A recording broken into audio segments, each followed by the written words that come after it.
अगर आप सच होने का ढोंग करेंगे तो आज नहीं तो कल बहुत नीचे गिरेंगे। जीवन के हर मोड़ पर कठिनाइयों से आपका सामना होगा। अगर आप उन कठिनाइयों से लड़ने के लिए मानसिक रूप से मजबूत होना चाहते हैं तो अपने दिमाग को प्रेरित करने वाले विचारों से सींचिए। जब तक हम अपने दर्द, गम और डर को हथियार नहीं बनाएंगे तब तक हम सिकंदर नहीं कहलाएंगे। यदि आप हारने की हिम्मत रखते हैं तो आप जीतने की कला बखूबी जानते हैं। तरक्की सिर्फ चाहने से नहीं, सही निर्णय और लगातार मेहनत करने से मिलती है। यदि आप ऊंचाई पर पहुंचना चाहते हैं तो आपको हर उन विचारों और बातों से हल्का होना होगा जो आपको भारी कर देते हैं। इस धरती पर कुछ भी मुश्किल नहीं है। मुश्किल है तो बस यह मानसिक कि कुछ भी मुश्किल नहीं है। चेहरे की रंगत से सिर्फ आदमी निखरता है, लेकिन मन की रंगत से आदमी और उसका भविष्य दोनों निखरते हैं। इसी को सफेद झूठ बोलना कहते हैं। इसी सफेद झूठ के चक्कर में लोग वह नहीं कर पाए जो वह कर सकते थे। हमेशा इस बात को याद रखिएगा कि जीवन की सबसे बड़ी खुशी उस काम को करने में है जिसे आपका दिल करने के लिए इजाजत दे, वरना उस काम को हाथ मत लगाइए जिसे आपका दिल करना ही ना चाहे। अगर आपसे कोई कहे कि यह काम तुमसे नहीं हो सकता तो उसका सीधा साधा यही मतलब होता है कि इस काम को तुम्हारे सिवाय कोई और नहीं कर सकता। मगर आप किसी के एहसान तले नहीं रहना चाहते तो आप दिल और दिमाग से इतने मजबूत बनिए कि आपको कोई भी किसी तरह मुसीबत में न ला सके। आप डटकर खड़े रहे तब तक जब तक मुसीबत टल न जाए। खुद पर भरोसा और आत्मविश्वास बनाए रखिए। सारी कठिनाइयां अवसर में बदल जाएंगी। क्या आपने कभी इस बात पर गौर किया है कि अवसर कठिन परिस्थितियों में जन्म लेती है? अगर आप और आपके आसपास के लोग बहुत सुखी हैं तो वहाँ क्या कोई अवसर पैदा होगा? नहीं ना। तो आप आज से यह बात मान लीजिए कि हमारे और कठिनाइयों के बीच जो जंग होता है, इसी बीच कठिनाई के गर्भ से अवसर पैदा होता है। यदि आपको इस बात से कोई फर्क नहीं पड़ता कि लोग आपके बारे में क्या सोचते हैं, तो लोगों को इस बात से भी फर्क नहीं पड़ता कि आप क्या करते हैं। इससे फर्क नहीं पड़ता कि आपके चेहरे की रंगत क्या है। फर्क तो इस बात से पड़ता है कि आपकी सोच की रंगत क्या है। आप समय ना होने का बहाना नहीं कर सकते, क्योंकि आपको भी तो वही 24 घंटे मिलते हैं, उतना ही जितना सफल और महान लोगों को मिलता है। समय का पहिया यह नहीं कहता कि धीरे चलो या तेज चलो। समय का पहिया कहता है मेरे साथ चलो और सफल बनो। यदि एक बार समय चला गया और आपने उसका सही उपयोग नहीं किया तो समझ लीजिए उसको बाद में बड़े अफसोस के साथ यह कहना पड़ेगा कि काश मैंने उस समय को बर्बाद ना किया होता तो आज मैं कुछ और होता। यदि एक बार समय चला जाता है तो फिर अफसोस के अलावा और कुछ बाकी नहीं रहता। समय आपकी जिंदगी का सबसे कीमती तोहफा है जो ईश्वर ने सभी को समान रूप से दिया है। अब यह आपके ऊपर है क्या आप उसका उपयोग कैसे करते हैं। ध्यान देने वाली बात यह है कि समय का हर पल आपके लिए एक अवसर है और इस अवसर का फायदा उठाकर आप कुछ भी अच्छा हासिल कर सकते हैं। यदि आप हर पल का सही उपयोग कर पाते हैं तो आपको सफलता की ऊंचाइयों को छूने से कोई रोक नहीं सकता। यदि आप नदी की तरह बहते हुए समय का उपयोग नहीं कर पाए तो एक समय ऐसा आएगा जब आपको न चाहकर भी कहना पड़ेगा कि काश मैं उस समय वह काम कर लिया होता। काश मैं अपने जीवन के प्रति उस समय सचेत होता। कहीं आपके जीवन में ऐसा तो नहीं हो रहा? कहीं आपके जीवन के समय रूपी खेत की लहराती फसल को कोई चिड़िया तो नहीं चुग रही?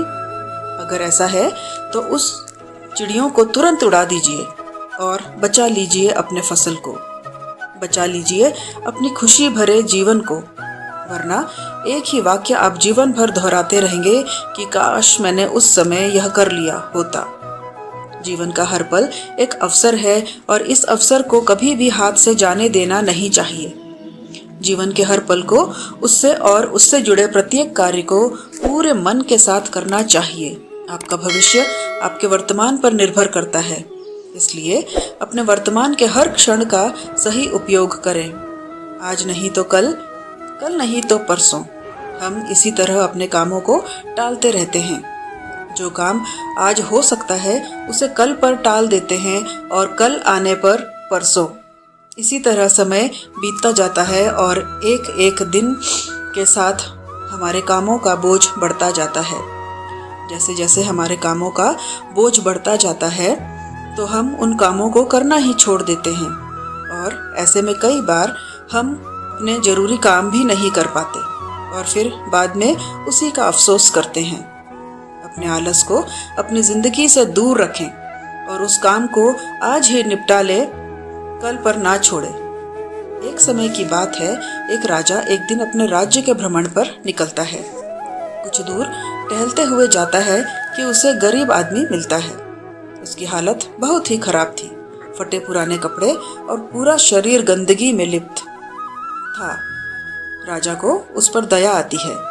राजा अपने राज्य में ऐसे इंसान को देखकर परेशान हो जाता है कि उसके राज्य में बहुत तकलीफ में है। फिर राजा ने एक निर्णय लिया कि उस गरीब के घर में चुपके से सोने की कुछ मोहरें रखवा देगा। उस दिन जब रात होती है तो रात के अंधेरे में राजा अपने गुप्तचर को आदेश देता है कि जाओ उस गरीब के घर में सोने की 1000 मोहरें चुपके से रखाओ और साथ ही एक पत्र देता है जिस पर लिखा होता है, मैं तुम्हारे राज्य का राजा हूँ, इस सोने की मोहर तुम्हारे लिए है। राजा पत्र इसलिए रखता है कि गरीब आदमी इतने सोने के मोहरें देखकर परेशान न हो जाए। गुप्तचर सोने की मोहरें और राजा का पत्र उस गरीब के घर में चुपके से रखता है। अब राजा मन ही मन खुश था, उसके राज्य में कोई भी गरीब नहीं है। कुछ दिन बीतता है। एक दिन अचानक से राजा को उस गरीब की याद आती है, तो राजा अपने गुप्तचर से उस गरीब का हाल चाल पता करने को कहता है। कुछ समय बाद गुप्तचर वापस आता है और राजा को बताता है कि वह आदमी अब इस दुनिया में नहीं रहा, वह मर चुका है। राजा को यह सुनकर बहुत बुरा लगा। राजा ने उसके मरने का कारण पूछा तो गुप्तचर ने बोला कि महाराज, वह गरीब आदमी कुछ दिन पहले बहुत खुश था, सबसे मिलता था, बातें करता था, उसके अंदर काफी बदलाव आ गया था। लोगों ने बताया कि वह अपने साथ एक पोटली लेकर घूमता रहता था, किसी को पोटली के बारे में कुछ नहीं बताता था, किसी को हाथ तक लगाने नहीं देता था। लेकिन महाराज पास के राज्य में एक दिन किसी काम से गया था तो उसकी वह पोटली कुछ लुटेरों ने चुरा ली, जिसके बाद वो बहुत बेचैन रहने लगा, पागलों की तरह बातें करने लगा। लोगों ने बताया कि उसके हालात पहले से भी खराब हो गए थे। पहले तो वह लोगों के बीच में बैठता था, बातें करता था, लेकिन जब से उसकी पोटली चोरी हुई तब से वह किसी को भी अपने पास नहीं आने देता था, इसलिए कोई भी चाहकर उसकी मदद नहीं कर पा रहा था। गुप्तचर पूरी बात कहते हुए राजा के सामने वह पोटली पेश करता है जिसमें 800 सोने की मोहरें होती हैं। राजा इन मोहरों को देखकर पहचान जाता है कि यह वही मोहरें हैं जो राजा ने उस गरीब के घर में रखवाई थी, परंतु राजा ने तो 1000 मोहरें रखवाई थी, यह तो सिर्फ 800 है। राजा समझ जाता है कि वह गरीब आदमी 200 की पोटली को लेकर घूमा करता था, जिसके चोरी हो जाने के बाद वह सदमे में चला गया और आखिरकार उसकी मौत हो गई। मुझे पता है कि अब आप क्या सोच रहे हैं, यह ना कि गरीब आदमी पागल था, 800 मोहरें बची थी, उसे अपना जीवन बेहतर बना सकता था, यही सोच रहे हैं ना आप। लेकिन अगर मैं यही सोने की मोहरें हराकर उसी वक्त बोल दूं तो जो थोड़ा सा गया है लेकिन ज़्यादा आना अभी बाकी है। मैं इस कहानी के माध्यम से आपको यही समझाना चाहती थी, जो खराब हो चुका है उसके बारे में सोचकर खुद को बर्बाद मत करो, जो बचा है उसे संवार लो। आशा करती हूँ कि आप अपनी ज़िंदगी एक दिन ज़रूर संवार लेंगे। दोस्तों, इस वीडियो में बस इतना ही। मिलते हैं अगले वीडियो में। अपना ख्याल रखिएगा, स्वस्थ रहें, मस्त रहें। जय श्री कृष्णा। राधे राधे।